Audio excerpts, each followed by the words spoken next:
You probably think I'm beautiful, Dr. Roberts, but I'm not.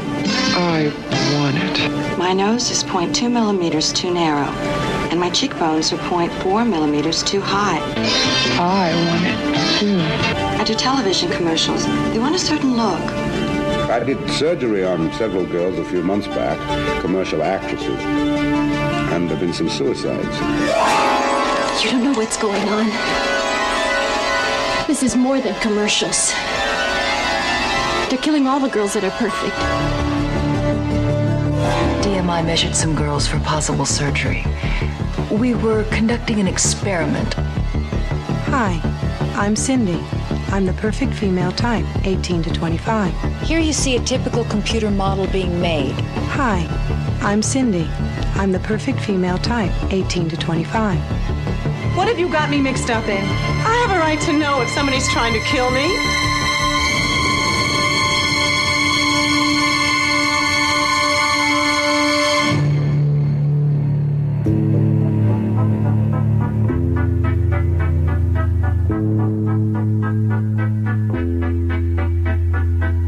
A pretty face reflected in a mirror, so perfect in every way. Hi, everybody, and welcome once again to GeekFest Rants. My name is Carlos Perron, and I have James joining me. Say hi, James. Hello, hello.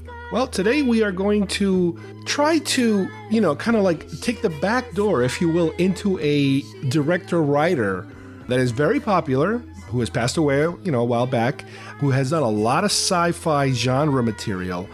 But we are going to try to approach it from a different angle of a film that I can guarantee that I imagine most people have never heard of. And this is one that James and I would talk about every now and then, and it would, we would get to this topic from the film itself, from the bizarreness of the film, and from the music of the film, because it had some cool music that we kept searching for it at certain times, and we couldn't find it anywhere. And it is, again, it's such a rare, kind of unknown film that people don't even bother, putting entire soundtracks out about it. And we would go to either YouTube or any type of internet connections that we had to try to find out, where can we find the music for this film? And eventually we did. This was like one of my white whales. Exactly. It's every now and then you get one of these songs in your head and you got to find it, and it would take forever, and you're looking for a good version of it. And it's poor versions are out there. And one of the ways was to, let's just, put the film on your Netflix queue and see if it pops up. The film is called Looker. And it's by Michael Crichton. Now, this is obviously the famous Michael Crichton, the writer, director. In the past, we kind of approached Crichton from the Westworld perspective, which was one of his, in my opinion, it was a great, amazing film that is currently being remade by HBO as a series, I believe. And, all out sci-fi. You can't get more sci-fi than that. Some people even say that's like the inspiration for the Terminator character, the robot that's coming after your hero type of thing. But Looker was another attempt for him to do, the writing and the directing, not based on a book, because obviously I'm sure everybody knows Crichton first as a writer. The guy has done a ridiculous amount of books in his life.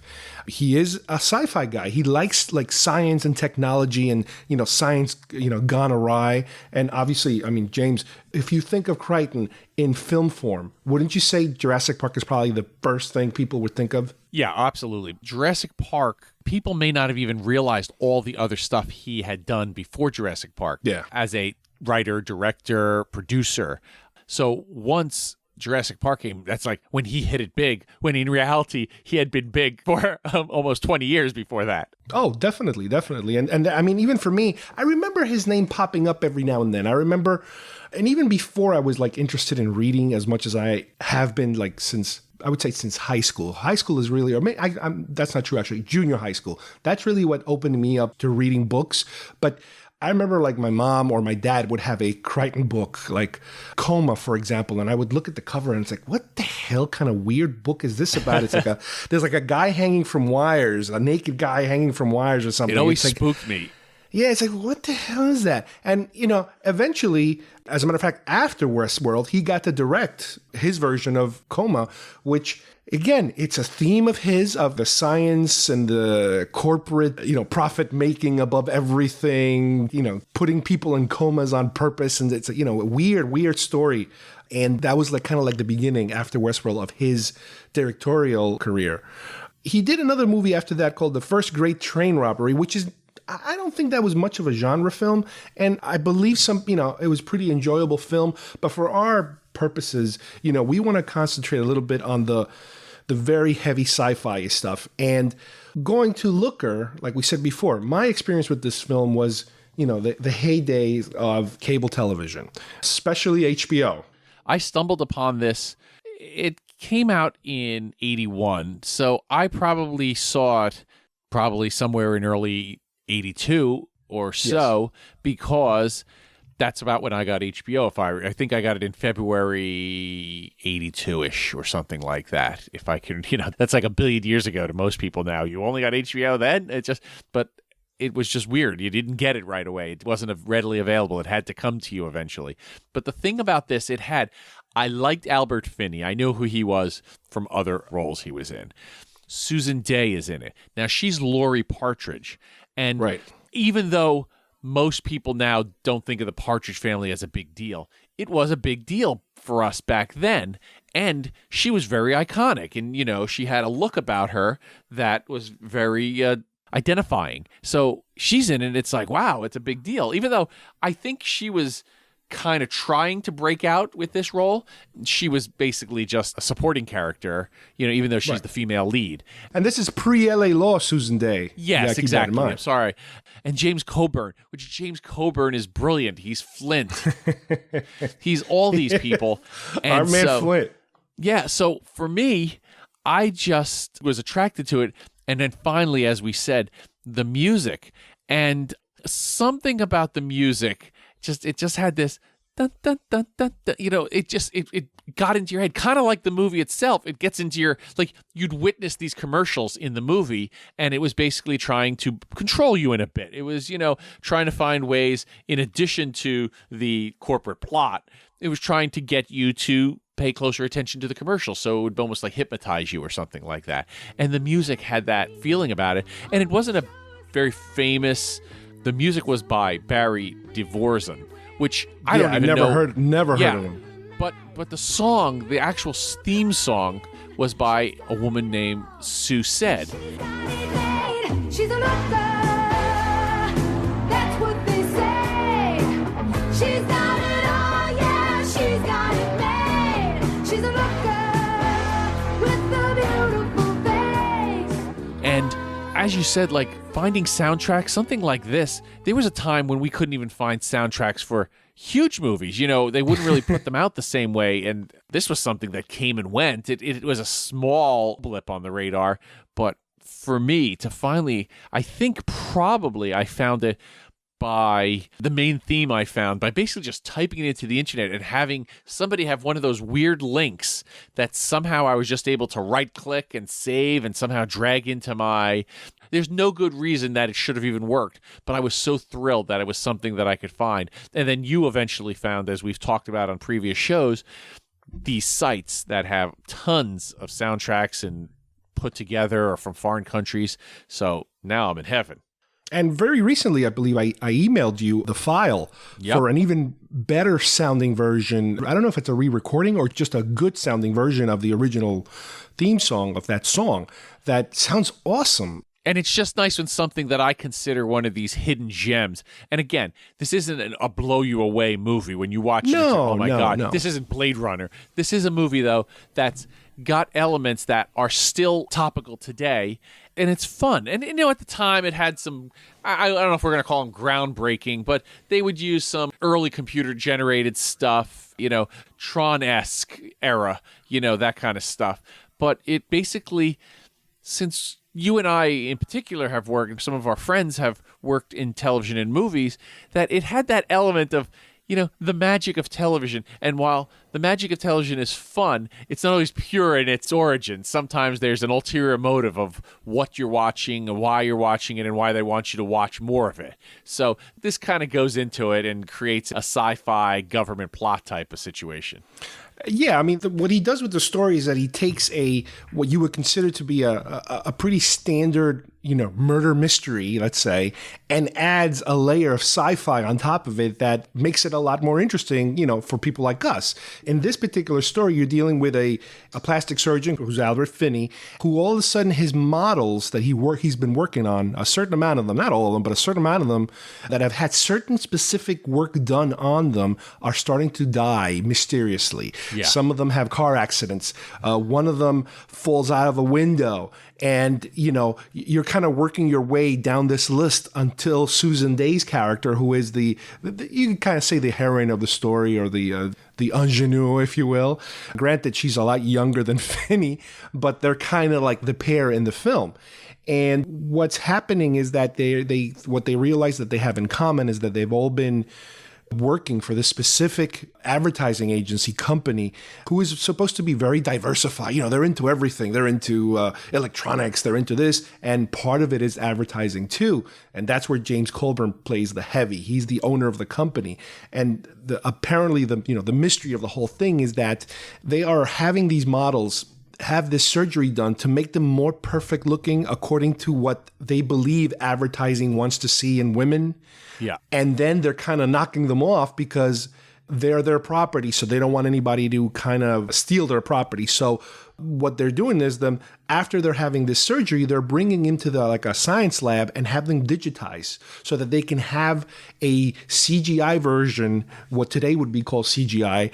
Back in 1981, it was completely science fiction, if you will, ironically. And it's funny because the effects that they used they're not entirely CGI because CGI really wasn't completely there. You got to remember, we did shows about this in the past. Star Trek II, The Wrath of Khan, 1982, had the first full CGI shot of, the planet Genesis and all that stuff. Even, I believe, was it Westworld, James, that had that a holographic image once in a certain scene that was, again, one of these groundbreaking little tiny special effect things that is historically important for people who are into the CGI world and that sort of thing. Logan's Run had that little bit of the holographic scene too. So he is theorizing of the world kind of like where we live now, where, you know what, we don't even need the actors anymore. We can go straight to CGI. As long as we have a rendering of their physical characteristics, we can create our own actors. And there's an element of this movie that, like I said, I still consider it very timely today. And it's, we're talking 35 years later. But really, they need you to watch TV longer than you do. Right. And powerful shows and powerful networks, they find a way to do that, whether it's because of the talent, because they have good stories, good special effects, whatever it is. But in this case, they were using a way to basically hypnotize people. Right, it was hypnotic. Yeah, it was called, the whole premise of the movie is called Looker, and it's light, ocular-oriented, kinetic, emotive responses. So they would do that built into the commercial, so you'd be watching it and somehow it would catch you. And I feel there's an element of that in the Tom Cruise version of, was it Minority Report? And was that the one they're wandering around and it would catch your eye and people, it would make... Yeah. Your eye would trigger the commercial, how to customize the commercial. So it's not something that hasn't been touched upon again. It was a pretty advanced concept at its time. And, right. And it wound up having a slick feel at times and then kind of a little slight cheesy feel. But that's sometimes in these kind of movies, that's what we are drawn to. It kind of, it's like, oh, we're finding this hidden gem. How great this is. Look, there's more to it. Well, the thing you got to remember is that the movie came out in 81, which means they probably shot it in 80. And 1980 movies, 80 or 81 films, to me, sometimes they still feel like 70s movies. They're like very advanced 70s movies. They're not exactly very modern, but they're not exactly cheesy old. So there, you can kind of see the transition between the 70s and the 80s, and you see a little bit of it in this movie. The other thing I wanted to mention, aside from you just talked about that other aspect of not only advertising but hypnotizing people, and they try to portray that. They show the CGI character's eyes are glowing, and you're watching the commercial, and the girl is like, "Yeah, I want to do this," or "I want to buy that," or something like that. They introduced an element of, the thug that is kind of going around killing these women. He carries this special gun that you forgot to mention that is so cool. Yeah, the looker gun. Yeah, that it's...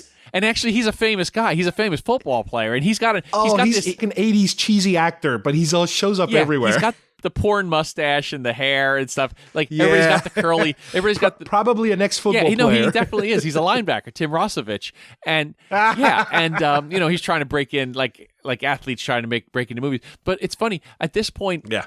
Albert Finney's hair has the curly Mike Brady look, and Tim Rosovich has the curly. So it's kind of like that. Everybody's kind of getting that perm look that, even my dad wound up getting it. So it's kind of. And I think he still does, doesn't he? But it's kind of like funny. Like it's a little bit of it is of its day. So, but the last thing I want to mention is, though, there was a cool segment on how they basically were trying to make the commercials without crews, without actors, without actresses. It was like a whole digital environment they created. And I love that, especially now being in the film and television world, that the sets would move in and out on these robots, kind of like if you've watched anything about how Amazon works, and some of it, the robots are moving all around the warehouses, and they somehow know how to talk to each other, and so they're not crashing into each other on these. You know what I'm talking about on the like basically. Right. So the sets would move in. There would be basically a virtual world created. Right. The robots are following the lines on the ground, on the floor, and they're getting to their locations. And in my studios, we have a virtual set. I call it like green world. You walk in and everything, it's like a giant green screen room, to the point where by the time you leave, your eyes aren't the same until they readjust. And they can create a 3D look. Almost anything can be created in this world with the right, team putting it together. And in this show, they would move sets around. Physical sets would move around of a kitchen set, a living room set, whatever it was. And then the models and some other parts of the background and stuff would be inserted digitally via the premise of the movie. And I always love that. I said, man, that's fantastic when that can happen. And shortly after that, there were lawsuits even pending. Can we use John Wayne in a commercial? Can we use actors who Humphrey Bogart? Right, that's right. And Marilyn Monroe and stuff like that. Like, who owns their rights? Can we take their images, or do the families control? And so, I'm not even sure how they settled it, if it's been completely settled, because they have used John Wayne in present day beer commercials. I recall he was, one of his soldier roles. They had him as a drill sergeant, and I think they've done it with other people. And you like that. If somebody should die an untimely death, who's a fantastic, famous actor, I like the idea that they could find a way to... And actually, here, I'm stupid. We've talked about this. They did Arnold Schwarzenegger, and they did in Tron. They did and Jeff Bridges. So it actually has happened to a degree. I don't think it's perfect yet, but... Yeah, and it's not part of a sinister plot. It's just the way things go. Yeah. So, we may have been talking too much about this hidden gem that we like, but, between you and I, at least check it out. Both of us agree. Well, let me just add something to that I was mentioning before. We're talking about the thug of the movie, the guy who's killing the people. He has this weird gun, and you said it's the looker gun. And what the gun does is that he aims this gun at you, and it produces this, like, flash. And the flash puts you in almost like in a hypnotic trance that you kind of, time slips by. So you get zapped with this gun, and like an hour and a half goes by. Yeah, my favorite instance of this in the movie is there's a car chase. Albert Finney's in his Porsche, and the guy, he's trying to avoid him. He's wearing sunglasses. He's hiding because he knows what's going to happen, and he gets clipped. And next thing you know, his Porsche's in a fountain, and some kids are staring at him, looking like, dude, why are you in this fountain getting soaked in your Porsche? And there's also a fight scene that I remember that is very cleverly done between Albert Finney and the thug, but you never see the thug. You only see Albert Finney getting hit and like thrown around in the room. And he keeps just waking up not knowing what happened to him because he doesn't see the guy. So he's getting flipped around and time is going by as he's getting slapped around this whole thing. And it's very clever because in a way you're almost throwing a time travel element into this film, which is not time travel, but it's time displacement almost. Which it's like, wow, this guy's just throwing everything in the kitchen sink into this in terms of, sci-fi concepts or weird way of displaying this sort of thing. The film itself, the way the story progresses is kind of typical. You're finally towards the end and you find out what the whole, the main plot of the evil plot is. And they finally, kill off the bad guy at the end, shootout type of deal, typical, not very super creative. But again, I think it's more about the way that the story is presented with all these sci-fi elements into it that makes it, at least to me, above average. And that's because of Michael Crichton. He was very, very detail-oriented. I told him, yes. And obviously he had directed a number of films before this, but his stuff, even if it wasn't top-shelf material, it wasn't like the blockbusters like we talked about with Jurassic Park and stuff, he put a lot of effort into it. The guy was a genius. If you ever study him, he was very brilliant, and the detail, of stories he wrote. So just the fact that, I imagine that translated into his whole life. The thing about this film also is that, and I didn't know this at all, is that when it airs or when it had aired on television, as usually when and this has happened many times before, because the film is not that popular, they had extra scenes for the film. And they were able to add some of those extra scenes in the television version of it, which I don't think I've ever seen the regular television version. I've seen the cable version and I've seen the DVD, VHS, version, I guess. Yeah, at this point, I couldn't tell you what I've seen. I own the DVD and I know it's not that big of a difference. It just clears up some things. Again, from what I read, it's more about when the bad guy is admitting to the fact that the reason he's killing off these models is because he believes them to be proprietary, ownership of them, of the girls. And because he now has a CGI version of them, the only way to protect his property is to kill them. Just so the competitors don't do the same thing and grab their images, which is, okay, it's a wacky out there thing, but I guess it kind of fits the film, no big deal. The other thing I want to also mention is the fact that, and you said it, that, Crichton, if you first hear his name, it's Jurassic Park. But you also have to remember, in television, ER, he was huge, especially when the show first started. He created it. He was a writer for it. He produced it. Like that's like his golden age. He and Spielberg were the two big creators of the show. That I'm sure later on, like most other shows, we have to do a show on ER. Like, if we're going to do a proper Michael Crichton, we'll do Jurassic Park and ER separately because there's so much there and so much genius. I also want to mention that, if this has kind of given anybody a little bit of a taste for this and they want to kind of pursue a little more of this type of films, even if you want to stay within the Crichton world, definitely dig up Coma, because they did make a version of Coma that he directed himself right after Westworld, like I mentioned before. And after Looker, he did a movie called Runaway. Now, Runaway, I definitely remember going to the theater and seeing it.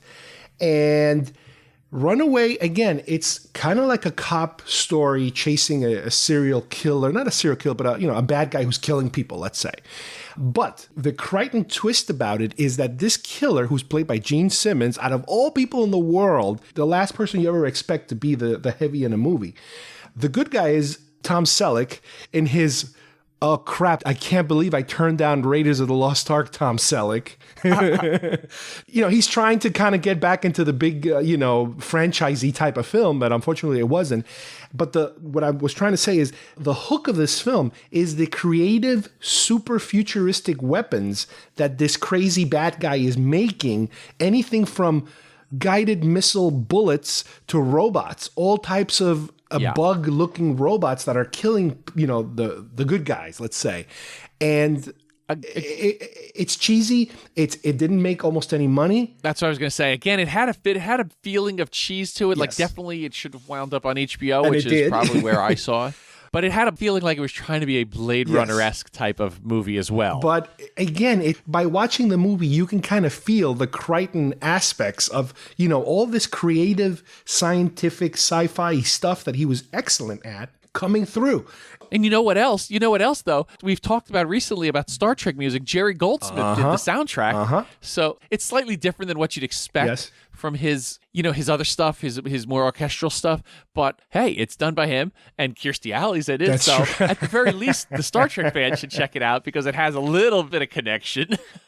But it wasn't a great movie. It was just an entertaining. But what's funny about it is that movie, Runaway, also kind of falls within the look of those early 80s action films, all those Schwarzenegger-y type of red heat. The little grain. It has a little bit of grain like a cheesy grain to it. It was a look that was very 80s. It's the stock that they used. It's a film stock that they used. And the title refers to the runaway robots, by the way. They're investigating what's going on with these robots. They're perfectly normal and they help us every day, but they go crazy and start killing people. And then, it's really a bad guy introducing a virus chip into them to make them killers for him, that sort of thing. The nanovirus. And I mean, I honestly Before don't... there was a nanovirus. Yeah, I know, right? I don't know if Gene Simmons ever did another movie in that manner afterwards, but it's definitely, again, it's worth checking out. Gene Simmons, I've met Gene Simmons a couple times. He is a character, and he'll talk to you about it. I mean, Gene Simmons is a lot like Donald Trump. When Gene Simmons does something, he talks about it like he has done the Lord's work, and it is some of the greatest either music or product or whatever it is that he's promoting, like Trump does. Everything is wonderful and fantastic in Trump's world. Well, Gene Simmons has a bit of that, but he's a really friendly guy. He's a bit of a P.T. Barnum type of guy, yeah. Yes, yeah. And so, I remember one time him being interviewed by somebody I'm affiliated with, and he was talking about Kiss caskets. Now, first of all, I remember hearing about that. There's probably not a big audience for Kiss caskets, but he was selling the Kiss casket as if this thing was, of course, there's millions of them, hundreds of millions of them. Like, when in reality, they might have sold maybe, a couple hundred. It's funny you mentioned that connection, but he has been accused for years of just slapping his name on anything just to make a quick buck out of the Kiss franchise, And it's fine. That's what you want. You want a guy like him. He respects his work. He thinks highly of it, and he's going to let you know it. And so there's nothing wrong with it. Well, another person that you are very familiar with, I think, who was in this film in Runaway, is Cynthia Rhodes. Remember, she was in Staying Alive, and she was also in Flashdance and Dirty Dancing. Dirty Dancing, yes. And who she was married to? Tell me. She was married to singer-songwriter legend Richard Marx from the 80s. Oh, boy. Well, for a while, from what I see here, that lasted until 2014. So, well, things happen. I'm not making fun of that. I'm just saying, there's just a little side. But we did talk about Saturday Night Fever and Staying Alive in the past, very recently. Sure. But anyway, let's just kind of wrap things up here because, again, you have a lot of choices. Now, the other thing you have to also keep in mind, with Crichton, you can go completely serious in terms of classic sci-fi, and if you go all the way back, he didn't direct it, but he definitely wrote it, and it was a huge book for him, The Andromeda Strain, considered to be one of the classics. It was a pretty huge movie with, Star Trek, the motion pictures, Robert Weiss there's that directed. connection there, too. And again, it's one of the classic sci-fi stories. Satellite comes back to Earth, crash lands in a small town, decimates the entire town. Scientists go in to try to figure out what's wrong, what caused this thing. And then the movie kind of shifts gears into an internal kind of environment of man versus machine. The machine realizes the machine that kind of guards this complex, the scientific complex, realizes that the virus that came from outer space is too dangerous. So the machine now wants to kind of destroy the entire complex with the scientist in it. So it's kind of like a race against time between the scientist and the machine, kind of fighting over this virus. And I think at a certain point, the virus turns out to be something that was not so much discovered by random luck or something, but something that the government wanted as a potential, biological weapon or something like that. So again, very interesting. The original one is awesome. Who was the guy? You mentioned Arthur Hill? Arthur Hill, yeah, okay. And I know they did a remake for one of the cable channels years later, but you know what? Stick to the original. The original is great. But going back to Looker, which was the main reason why we ended up in this particular subject, the music, again, if you're interested, go out there. I'm going to put links of it. YouTube, I found better copies of that theme song. I'm still searching for a main. Yeah, I'm still searching for a main soundtrack, like a full soundtrack. But I think maybe there just wasn't a full soundtrack. I found a pretty fulfilling main soundtrack. I think I had like 6 tracks, including the theme, the actual vocal from, like I said, Sue said. So it's out there. It's available. I have it. I think it's enough music to be happy based, if you wind up liking the movie, if guys out there searching for it, you'll be pretty satisfied. Yeah, and the movie itself, I think the easiest way to find it is Netflix. I don't think it's streamable, but you definitely can order the disc. You can get the disc through Netflix, and I'm sure if you go to a Walmart or something, it's going to be in the $3 pile somewhere. Which I would love to buy it if I find it for $3. Or Amazon.com. Exactly, it's definitely that's how I got it. They re-released it maybe 10 years ago on DVD. And I grabbed it because it was pretty cheap. I don't think you're going to find it on Blu-ray. It's not that type of film. And sometimes these type of films, with a specific director, they show up as a pack. In other words, you'll see like in a Kmart or a Walmart, they'll have like 3 or 4 movies by one director in one disc. They compress them all into one disc. Yeah, it could be Looker and Coma, or it could be something like that, yeah. So don't be surprised if you find it in that manner. But anyway, listen, I want to thank James for joining me today. Wait a minute, one more thing I want to mention. Since this is a Michael Crichton show, I want to throw in one more movie. Might not be his best, might not be anybody's best, in fact. It was called Physical Evidence. But the charm of this movie is it reunites Burt Reynolds and Ned Beatty. And fans of those two know where you can find them in their first film together. And it's a real corker. Believe it or not, he also had some other films that are even worse in terms of he did Congo, he did Sphere, kind of sci-fi films, but they were complete total bombs, and he kind of faded away from directing and even writing some of these films. At least some of his movies that he co-wrote and that he was involved with. I like Rising Sun. Twister is entertaining, even though it's like just cheese. That was a hit, but I think he was like a producer or a writer. He didn't direct them. Yeah. His golden age, ironically, is going to be considered Jurassic Park and ER, even though all this stuff that we've talked about has so much fun and tied up in it. So, but the 70s and 80s have a lot of good stuff too. Yeah, definitely check out the man's writing and his directing from the the early days. Yeah, no kidding. Anyway, I want to thank James, as usual, for joining me on this bizarre little subject we decided to finally tackle this time around. And I want to thank you guys for listening, and we will see you here soon at GeekFest Rants. Bye-bye, everybody. Bye-bye.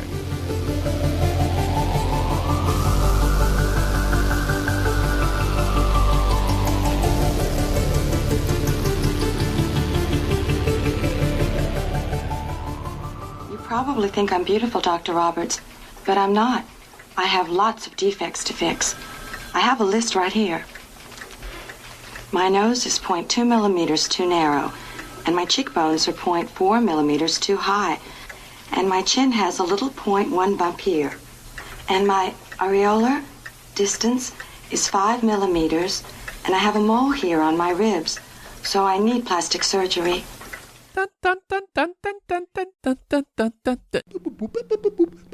Stop.